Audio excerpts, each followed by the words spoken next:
Okay, let's talk about the Jazz, because that was a big thing the past couple days. Real quick, I know that the upload rate has been a little less lately. It's kind of like the calm before the storm. Once the first round matchups are established, prediction videos, then the play-in tournament, then of course the playoffs, and then it's a whole bunch of content for like 3 months or whatever it is.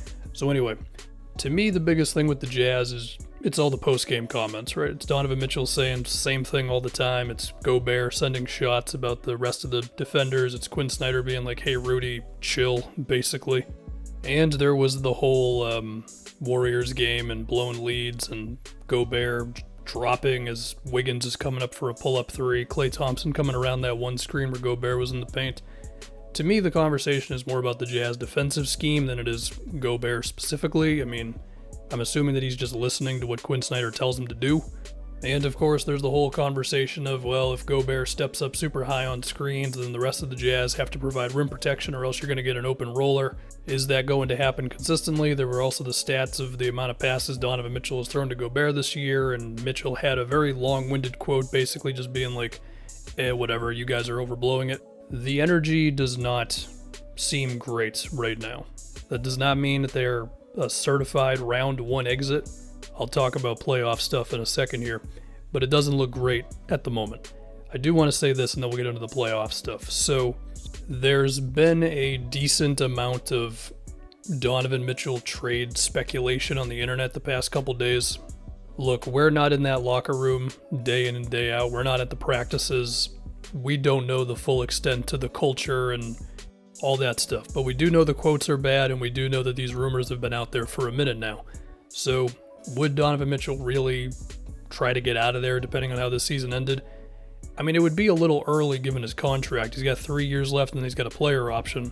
That said, Ben Simmons may have just broken the doors down on that sort of thing, but also that was a pretty extreme case. I doubt we're going to see a whole bunch of that moving forward. So for the sake of Mitchell, if you make me have a prediction right now, I think he'll be on the Jazz next season, but I also usually like to play that sort of prediction safe. Anyway, to think about the playoffs for the Jazz, don't really know who their round one matchup is as of this moment because the Western Conference is still pretty sandwiched in there. There's a chance they could fall into the play-in. There's a chance they could get like the 5th seed, possibly the 4, if I can do math right in 1 second. I don't know. Anyway, the first thing I think about against the Warriors, the Mavs, or the Nuggets is where is Gobert defensively? Of course, when the other team has a normal center, he's defending that guy. If the Warriors have Draymond at center, well, that starts to get interesting because then it becomes, okay, you usually want to sag off of Draymond, but if you sag off of him, then it's going to be Jordan Poole and Klay screens and handoff actions, and then, you know, Gobert, you want him to be playing higher on those for the sake of not giving up those open threes around the screen. The thing there, though, is if he plays it too high, then it's Draymond rolling to the rim, and then the rest of the Jazz have to provide rim protection, and that's usually not so great. Of course, the Warriors themselves have not been too awesome recently, and if they don't have Steph against the Jazz can definitely win that series. If you are facing Dallas when Dwight Powell is in the game, Gobert will guard him. And as far as when Powell is screening for Luka, that's a bit of a question. Are you having him switch, which he's done at times against Luka and had some success? Luka's also had some success against him. Are you going to drop and try to sort of sandwich Luka into floaters, which, by the way, he is amazing at? If Maxi Kleber is in the game, well, then it's a bit of like, okay, well, if they run screens with Kleber and Luka, you can basically just have the same conversation we just had. But my question is, if Gobert's guarding Kleber, how willing are you to give up a couple extra threes to Kleber for the sake of not allowing Luka to do whatever he wants as an inside scorer? Because I'm just assuming that the Jazz perimeter guys are just not going to hold up on him. It's the playoffs, man. It's the constant chess match game to game, all that stuff. I think it's possible for them to get the Nuggets in round one. They would have to be the 4-5, so a little bit of climbing would have to happen from both teams, but if we got Nuggets Jazz round one, I mean, you immediately think of Jokic and Gobert, and I mean, listen, man, it's a little different when you got a dude just putting his elbow into you and then making turnaround jumpers over you all day.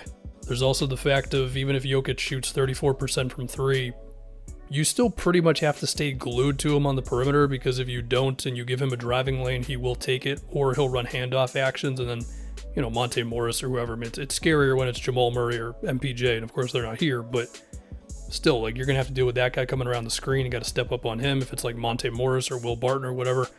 Jazz Nuggets would be interesting. I mean, I haven't even really talked about the Jazz offense because to me it's just, I don't know, the Jazz defense has always been the conversation for me, even if they have statistically the best offense in the NBA. But yeah, for that offense, I mean, it's been talked about a million times. Gobert seals his defender in front of the paint. Will they pass him the ball? I don't know. Specifically when it's a switch, and that's a conversation, right? Because if you don't switch against the Jazz, I'm not saying you can't defend all of their shooters when Gobert dives to the rim, or Donovan Mitchell's just doing his general thing and then, drawing extra attention. But it is tough. Between Conley, Clarkson, Mitchell, Bogdanovich, Royce O'Neal.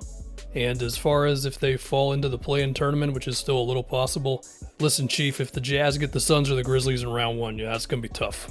Assuming that they would win the play-in tournament, which is not a guarantee. As far as projecting them versus the Suns or the Grizzlies, I mean, look, I think with everything going on with the Jazz right now, I think the conversation is like, can they win in round one? And then we'll go from there.